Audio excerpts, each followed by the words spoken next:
अस्सलाम वालेकुम एवरीवन, मैं हूं मोहम्मद तलहा। आप लोग देख रहे हैं तलाश फेस एकेडमी। आज की वीडियो क्लास 9 के बच्चों के लिए है, बहुत ही अहम है। आज की इस वीडियो के अंदर मैं आपको एक्सप्लेन करूंगा 2023 का जो क्लास 9 का फ़िज़िक्स का पेपर है उसकी तैयारी आपने कैसे करनी है। यानी कि मैं आपको एक टारगेट पेपर दूंगा, जिन सवालों को सॉल्व करके उनकी प्रैक्टिस करके इंशाल्लाह जब आप 2023 में इस साल यानी कि पेपर देंगे तो आपके मार्क्स 90% से ज़्यादा आएंगे। ठीक है ना, ये मैं बिल्कुल कंफर्म कह रहा हूँ कि अगर आप इन तमाम सवालों की तैयारी करोगे तो 90% मार्क्स जो है वो लाजमी आ जाएंगे थ्योरी के अंदर। ठीक है ना, और अगर बहुत ही अच्छा हुआ तो इंशाल्लाह इससे भी ऊपर आ सकते हैं। शर्त यह है कि इस टारगेट पेपर को आप लोग मुकम्मल तौर पे प्रिपेयर करें, हर एक सवाल की तैयारी करें, हर एक न्यूमेरिकल की प्रैक्टिस करें। अब देखिए, मैंने जो मुकम्मल तौर पे टारगेट पेपर दिया है ना वो इस तरीके से है कि जितनी डेफिनेशंस इंपॉर्टेंट हैं वो हर चैप्टर की अलग से मेंशन करी हैं, जैसे कि यहाँ पे आपको नज़र आ रहा है डेफिनेशंस। और फिर जो क्वेश्चंस हैं चाहे वो शॉर्ट हो या लॉन्ग हो, दोनों के अंदर आ सकते हैं, वो अलग से मेंशन करें हैं। और न्यूमेरिकल्स हैं, जो न्यूमेरिकल्स की प्रैक्टिस आपने करनी है लाजमी तौर पर ना, आपके नए मॉडल पेपर के लिहाज से। मॉडल पेपर ऑलरेडी अपलोडेड है, जाके आप देख सकते हो। तो देखो, सबसे पहले यूनिट 1 की अगर बात करें, आसान तरीन चैप्टर है फिजिकल क्वांटिटीज़ एंड मेजरमेंट्स। इस चैप्टर से जो डेफिनेशन आपने तैयार करनी है वो है, फिजिक्स की डेफिनेशन तो ऑब्वियसली आप याद करेंगे ही करेंगे। फिजिकल क्वांटिटीज़ किन्हें कहते हैं, फिजिकल क्वांटिटीज़ के बाद जो फंडामेंटल क्वांटिटीज़ हैं वो कौन सी हैं, 7 की 7 बेसिक क्वांटिटीज़। फंडामेंटल क्वांटिटीज़ लाजमी तौर पे स्टडी करनी है, उनको याद रखना है। ड्राइव क्वांटिटीज़ और उसकी 4-5 मिसालें, ड्राइव क्वांटिटीज़ क्या हैं उनकी मिसालें याद रखनी है। और इन तीन की डेफिनेशन, और बेहतर है कि सब मल्टीपल्स थोड़े से याद कर लो तो अच्छा हो जाएगा। Metre, kilogram, second. ठीक है ना, ये वो क्वेश्चंस हैं जो कि इस यूनिट 1 से जो है ना बहुत अहमियत रखते हैं डेफिनेशंस के लिहाज से। फिर क्वेश्चन जो मुझे लगता है कि सबसे ज़्यादा अहम है, जिसकी तैयारी आपने लाजमी करनी है, वो है फ़िज़िक्स और उसकी ब्रांचेस। फ़िज़िक्स क्या है और उसकी जो भी ब्रांचेज़ हैं मुकम्मल तौर पर चैप्टर के अंदर, उनकी आप तैयारी कीजिए। और न्यूमेरिकल वाहिद मैंने एक रखा है और वो है सिग्निफिकेंट फिगर्स का। अब देखो, सिग्निफिकेंट फिगर्स जो है ना, बेसिकली इनकी आप प्रैक्टिस करो, ये एमसीक्यू से भी आ सकती हैं और न्यूमेरिकल में भी आ सकती हैं। ये बात याद रखो कि साइंटिफिक ये जो सिग्निफिकेंट फिगर्स है ना, इनके रूल्स उतने अहम नहीं है जितना कि इसकी प्रैक्टिस अहम है। रूल्स आने का चांस बहुत कम है, लेकिन इनकी प्रैक्टिस करना बहुत ज़रूरी है। तो जिस भी वर्डिंग के अंदर हो, बस आप ध्यान रखें कि आपने सिग्निफिकेंट फिगर्स को अच्छे तरीके से समझना है। ठीक है, अब आ जाइए थोड़े से अहम चैप्टर के ऊपर, यानी कि यूनिट 2 पर, जो कि है काइनेमेटिक्स। फिज़िक्स आप कितनी अच्छी पढ़ते हैं या कितनी आपको मुश्किल लगती है, वो बेसिकली काइनेमेटिक्स पर डिपेंड करता है।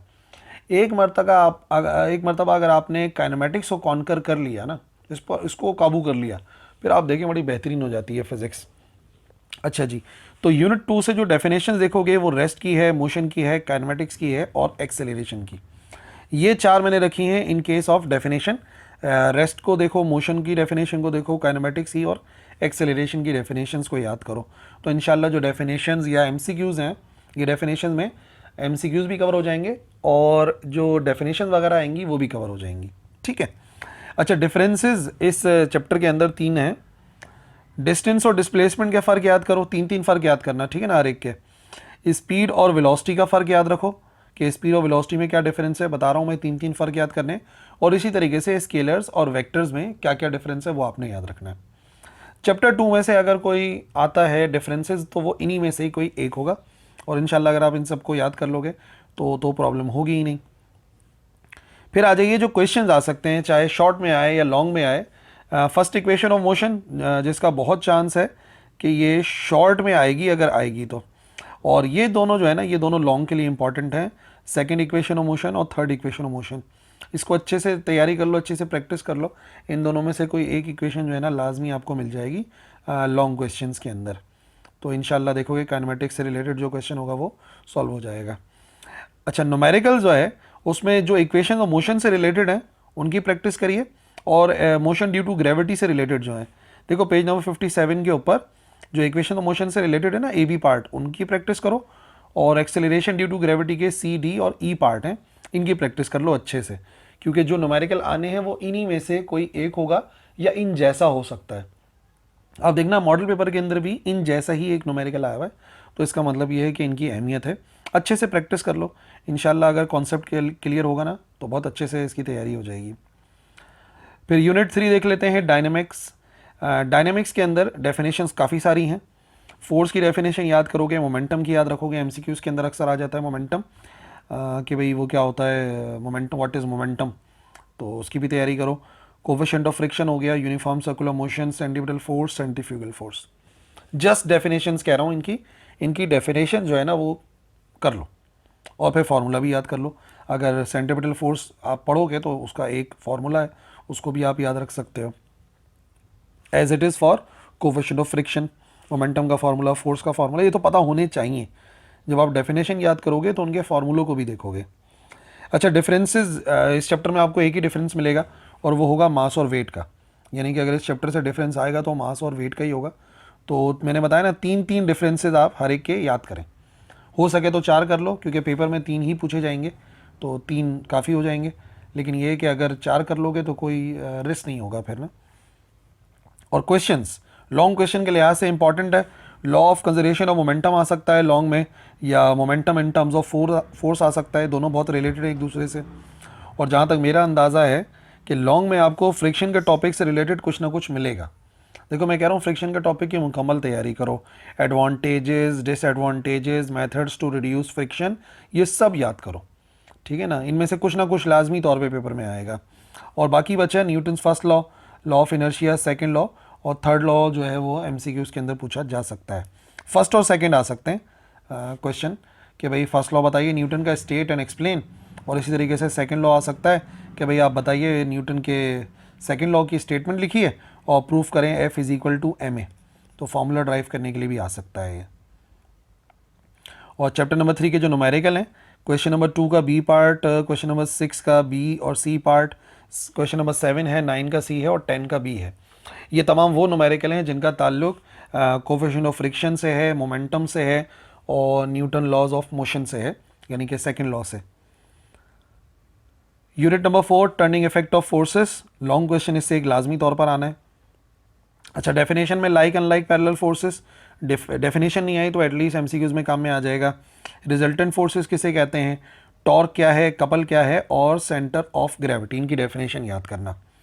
और सेंटर ऑफ ग्रेविटी जब याद ही कर रहे होगे तो मेथड जो है ना सेंटर ऑफ ग्रेविटी को मालूम करने का इरेगुलर ऑब्जेक्ट्स का, उनको ज़रा देख लेना, वो स्टेप बाय स्टेप, जो कि हमारा प्रैक्टिकल भी एक है, ठीक है। बाकी क्वेश्चन आ सकता है 3 स्टेट्स ऑफ इक्विलिब्रियम है तो वो आ सकती हैं शॉर्ट के अंदर, 3 मार्क्स की हैं। कंडीशन ऑफ इक्विलिब्रियम मुझे लगता है कि लॉन्ग क्वेश्चन बन सकता है कि दोनों कंडीशन पूछ लें। और जो सबसे ज़्यादा अहम सवाल है वो होगा रेजोल्यूशन ऑफ वेक्टर वाला, ये लॉन्ग में आ सकता है, ठीक है ना। बाकी जितने मैंने लिखे हुए, जो मैं बोलता जा रहा हूँ उसको थोड़ा सा ध्यान में रखो कि उनकी तैयारी पहले करनी है और बाकी फिर क्वेश्चंस की तरफ जाना है। टारगेट पेपर का मकसद ये होता है कि आप ने जो है ना एग्ज़ाम देना है, तो एग्ज़ाम देने के लिए एटलीस्ट क्या क्या आपको आना चाहिए ना, लाजमी। और अगर टाइम बचता है तो कुछ एक्स्ट्रा पढ़ सकते हो। वैसे मुझे नहीं लगता कुछ एक्स्ट्रा पढ़ने की ज़रूरत है आपको, इंशाल्लाह इससे इतना बेहतरीन पेपर हो जाएगा आपका, ठीक है। न्यूमेरिकल नंबर नोट कर लो, यहाँ से 2 है, 3 है, 4 है, इन सब के बी पार्ट है, उनकी आप प्रैक्टिस करिए अच्छे से। Unit number 5, forces and matter. Forces and matter छोटा चैप्टर है लेकिन इसके अंदर भी एक अहम सवाल है। अच्छा, डेफिनेशन याद करिए हाइड्रोलिक मशीन की, प्रेशर की, और जो असल में बात है ना वो है हाइड्रोलिक प्रेस और लिफ्ट, दोनों में से कोई एक जो भी है ना उसकी आप तैयारी कर सकते हो। और factors affecting pressure in liquid, ये मुझे लगता है कि शॉर्ट में आ सकता है, इतनी ज़्यादा कहानी है नहीं। लेकिन ये जो है ना Pascal's law plus hydraulic press या हाइड्रोलिक मशीन, ये आपको लॉन्ग के में मिल सकता है, ठीक है। हुक्स लॉ भी शॉर्ट से रिलेटेड है, 3 मार्क्स का हो सकता है ये भी। फिर क्वेश्चन नंबर 4, क्वेश्चन नंबर 8 और क्वेश्चन नंबर 9 की प्रैक्टिस करो, ठीक है ना। तो ये भी जो है ना बहुत अच्छा हो जाएगा आपके लिए। नंबर 6, ये है थोड़ा सा टिपिकल चैप्टर, ठीक है ना, थोड़ा सा बच्चे परेशान होते हैं इसमें, ग्रेविटेशन के अंदर। देखो, डिफरेंसेस हैं इस चैप्टर के अंदर 2, जहाँ डिफरेंसेस बता रहा हूँ वहाँ डिफरेंसेस की तैयारी करनी है। स्मॉल जी और कैपिटल जी का फ़र्क है, और नेचुरल और आर्टिफिशियल सैटेलाइट्स का फ़र्क है। इनके डिफरेंसेस याद कीजिए, 3 डिफरेंसेस। बाकी डेफिनेशन में जियो स्टेशनरी सैटेलाइट किसे कहते हैं, क्रिटिकल वेलोसिटी की डेफिनेशन अलग से भी तैयारी करो, एमसीक्यूज में काम में आएगी। और फिर जो डेरिवेशन है वो मैं बताता हूँ। देखो, बड़ा अहम सवाल जो मेरे मुताबिक बन सकता है ना, वो होगा न्यूटन्स लॉ ऑफ ग्रेविटेशन को इस्तेमाल करते हुए मास ऑफ अर्थ को ड्राइव करना। मुझे लगता है बड़ा अहम सवाल है ये। बाकी orbital velocity, time period of satellite और ये MCQs के लिए types and uses of satellite short में आ सकते हैं कि आप 3 यूजेस लिखिए या 3 टाइप्स ऑफ सैटेलाइट्स लिखिए। ठीक है, और ग्रेविटेशन का न्यूमेरिकल जो कि न्यूटन लॉ ऑफ ग्रेविटेशन से रिलेटेड है उनकी तैयारी करें। इसके अलावा जो क्रिटिकल वेलोसिटी या ऑर्बिटल वेलोसिटी से रिलेटेड है उसकी तैयारी करें, यानी कि 4, 11, 12, 13 इनकी अच्छे से प्रैक्टिस कर लो, इंशाल्लाह बेहतरीन हो जाएगा numerical wise chapter number 6। Unit 7 properties of matter, ये भी आसान सा चैप्टर है। कुछ डेफिनेशंस हैं एक एक दो लाइन की, melting, boiling, condensing, freezing, evaporation. अगर डेफिनेशंस नहीं आएंगी तो कहीं ना कहीं उसमें काम में आ जाएगा MCQs के अंदर। अच्छा, क्वेश्चंस क्या क्या हो सकते हैं? फीचर्स ऑफ गैसेज हैं, मुख्तलिफ फीचर्स याद कर लो, 5 जो फीचर्स हैं लिक्विड्स के, सॉलिड्स के, गैसेज के, on the basis of kinetic molecular theory. और मोस्ट इंपॉर्टेंट क्वेश्चन जो इस चैप्टर का है वो है मोस्ट इंपॉर्टेंट, वो है बॉयल्स लॉ। अगर बॉयल्स लॉ नहीं आया तो इसका न्यूमेरिकल तो लाजमी होगा, तो इस लिहाज से सबसे अहम जो टॉपिक है वो बॉयल्स लॉ है, इसकी आप तैयारी करो। बाकी जो लिखे हुए हैं इनको तो ईजिली आप याद रख सकते हो ना, सॉलिड, लिक्विड और गैसेस की जो फीचर्स हैं। न्यूमेरिकल 2 कह रहा हूँ, इन 2 से प्रैक्टिस हो जाएगी इंशाल्लाह। ये दोनों न्यूमेरिकल बॉयल्स लॉ से रिलेटेड है तो अच्छी तैयारी हो जाएगी। बॉयल्स लॉ को वैसे भी प्रिपेयर करो, उसका ग्राफ भी देखो, दोनों ग्राफ्स और न्यूमेरिकल भी। तो इस तरीके से चैप्टर नंबर 7 मुकम्मल हो जाएगा। फिर आओगे जब चैप्टर नंबर 8 पे, energy sources and transfer of energy, एक आसान सा चैप्टर है। इस चैप्टर में आपको डेफिनेशन मिल जाएंगी, वर्क की है, पावर की है, एफिशिएंसी की है, एनर्जी की। और डिफरेंसेस आपको मिलेंगे renewable and non renewable sources के दरमियान में, सोर्सेज ऑफ एनर्जी कि कौन से रिन्यूएबल हैं, कौन से नॉन रिन्यूएबल हैं। तो डिफरेंसेस यहाँ पे बन सकते हैं। और लॉन्ग क्वेश्चन काइनेटिक एनर्जी वाला, ये लॉन्ग क्वेश्चन है, ठीक है जी। और पोटेंशियल एनर्जी वाला क्वेश्चन जो है वो ये शॉर्ट से रिलेटेड है। बाकी कन्वर्जन्स ऑफ एनर्जी, जो मुख्तलिफ कन्वर्जन्स हैं उनको आपने याद रखना है। जो डिफरेंट टाइप्स ऑफ एनर्जी होंगी ना, वहाँ पे 7-8 टाइप्स हैं बुक के अंदर, उसको देखना कि सोलर क्या है, टाइडल क्या है, जियोथर्मल क्या है। तो अच्छा है, इससे ना इससे काफ़ी ज़्यादा MCQs का मसला हल हो जाएगा अगर क्वेश्चन के अंदर नहीं आया तो ये ठीक है। बाकी प्रैक्टिस न्यूमेरिकल इसके आसान है, ये तो बड़ी अच्छी बात है। तो 2, 3, 6, 8 और 23 का B पार्ट सॉल्व करो तो चैप्टर नंबर 8 के न्यूमेरिकल्स की अच्छी तैयारी होगी। फिर बचेगा आपके पास यूनिट नंबर 9 यानी कि थर्मल प्रॉपर्टीज़ ऑफ मैटर। यहाँ पर डेफिनेशन मिलेंगी, specific heat capacity, heat of fusion और हीट ऑफ वेपोराइजेशन, दोनों काफ़ी मिलती जुलती हैं। और डिफरेंसेस यहाँ पर भी हैं, एक तो हीट और टेम्परेचर का डिफरेंस है और दूसरा डिफरेंस है बॉइलिंग एंड एवापोरेशन का। ये हीट और टेम्परेचर में 3 फ़र्क और 3 फ़र्क बॉइलिंग एंड एवापोरेशन में, ठीक है। मोस्ट इंपॉर्टेंट सवाल यहाँ पर बनेगा लीनियर एंड वॉल्यूमेट्रिक एक्सपेंशन से रिलेटेड। और फिर एक और सवाल, ये दोनों इंपॉर्टेंट है, ये भी इंपॉर्टेंट है और ये भी इंपॉर्टेंट है, evaporation and factors affecting evaporation long के लिए। और एप्लीकेशंस की तैयारी कर लो, अगर नहीं भी आएगा तो एप्लीकेशंस MCQs में आपको नज़र आएंगी। और जब न्यूमेरिकल की तैयारी करोगे तो temperature conversion, Celsius to Fahrenheit, Fahrenheit to Celsius, Celsius to Kelvin, Kelvin to Celsius, इनकी तैयारी।